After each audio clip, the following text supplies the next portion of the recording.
Pada malam ke-273, Syahrazad melanjutkan dengan kisah yang menggambarkan tentang misteri dan rahasia yang tersembunyi di balik hal-hal yang tampak biasa. Ia memulai kisah yang disebut Mustafa dan Kitab Rahasia.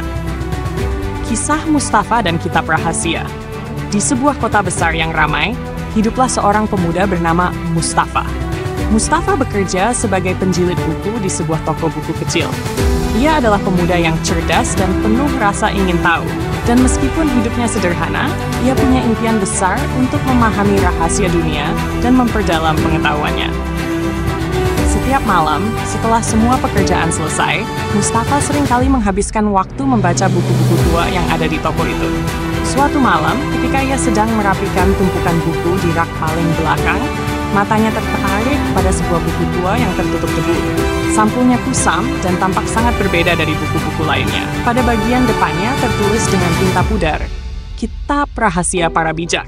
Merasa penasaran, Mustafa membuka buku itu dan menemukan halaman-halaman kosong. Namun, saat ia menyentuhnya, tiba-tiba muncul tulisan perlahan-lahan, seolah-olah seseorang sedang menulis dari dalam buku itu.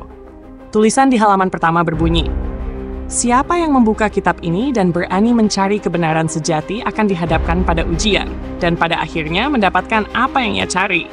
Tetapi, hanya yang berhati murni dan ikhlas yang akan menemukan jawabannya." Petunjuk pertama, pergilah ke gerbang tua. Tulisan di halaman itu kemudian menghilang, berganti dengan sebuah petunjuk. Pergilah ke gerbang tua di tepi kota saat matahari tenggelam. Di sana, kau akan menemukan kunci pertama. Mustafa dipenuhi rasa ingin tahu, memutuskan untuk mengikuti petunjuk ini. Saat senja tiba, ia bergegas menuju gerbang tua yang jarang dilewati orang di tepi kota. Di sana, ia melihat seorang pria tua yang berpakaian lusuh duduk bersandar pada gerbang.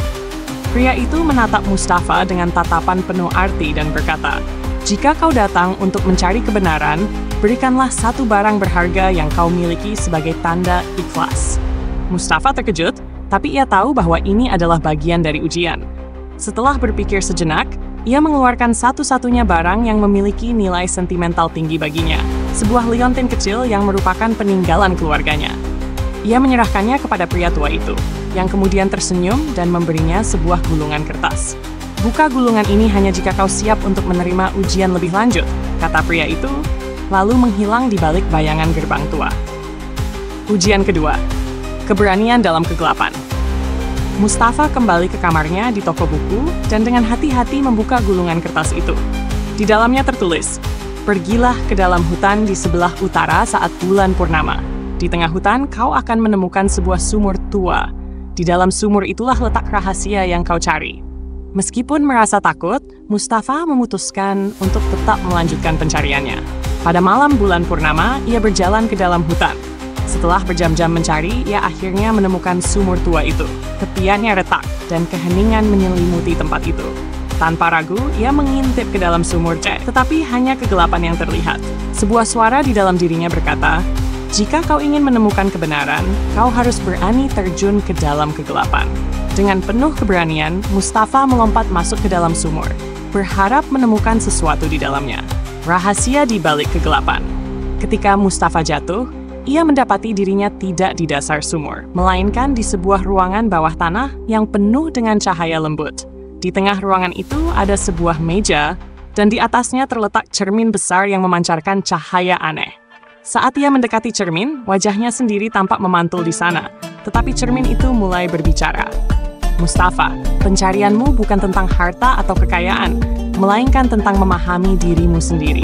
Rahasia sejati terletak di dalam hati yang bersih dan jiwa yang berani. Jika kau ingin melanjutkan perjalanan ini, kau harus siap melepaskan keinginan duniawi dan menerima kebenaran yang ada di dalam hatimu." Mustafa mengangguk, menyadari bahwa yang ia cari adalah makna dari hidupnya dan kebijaksanaan sejati. Ia memutuskan untuk menerima pesan itu. Dan seketika itu juga cermin menghilang, berubah menjadi sekeping logam berukir dengan tulisan kuno di permukaannya. Kembali ke kota dengan hati baru. Setelah malam itu, Mustafa keluar dari hutan dengan kepingan logam berukir sebagai pengingat dari perjalanannya. Ia kembali ke toko buku dengan hati yang damai dan pandangan yang lebih jernih. Kini, ia tidak lagi merasa terbebani oleh keinginan untuk mencari kekayaan atau ketenaran, karena ia telah menemukan kedamaian sejati di dalam dirinya. Kitab rahasia para bijak yang dahulu kosong, kini penuh dengan tulisan yang hanya bisa dibaca oleh Mustafa, seolah-olah menuliskan pengalaman dan pengetahuan yang ia peroleh sepanjang perjalanan. Kitab itu menjadi sumber kebijaksanaan bagi Mustafa dan memberinya panduan hidup yang sederhana namun penuh makna. Pesan akhir, Syahrazad menutup kisah ini dengan pesan mendalam, bahwa kebijaksanaan sejati tidak dapat ditemukan di luar diri, melainkan di dalam hati yang murni dan jiwa yang ikhlas. Harta dan kekayaan terbesar bukanlah emas atau permata, tetapi pemahaman dan kedamaian dalam hidup yang penuh dengan kasih dan kearifan. Raja Syahriar, yang tersentuh oleh kisah penuh kedalaman itu, memutuskan untuk memberikan 1 malam lagi bagi Syahrazad untuk melanjutkan kisah yang membangkitkan perenungan dan harapan dalam hatinya.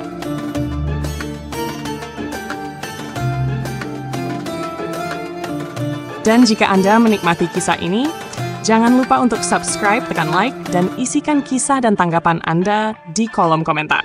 Sampai jumpa di kisah selanjutnya.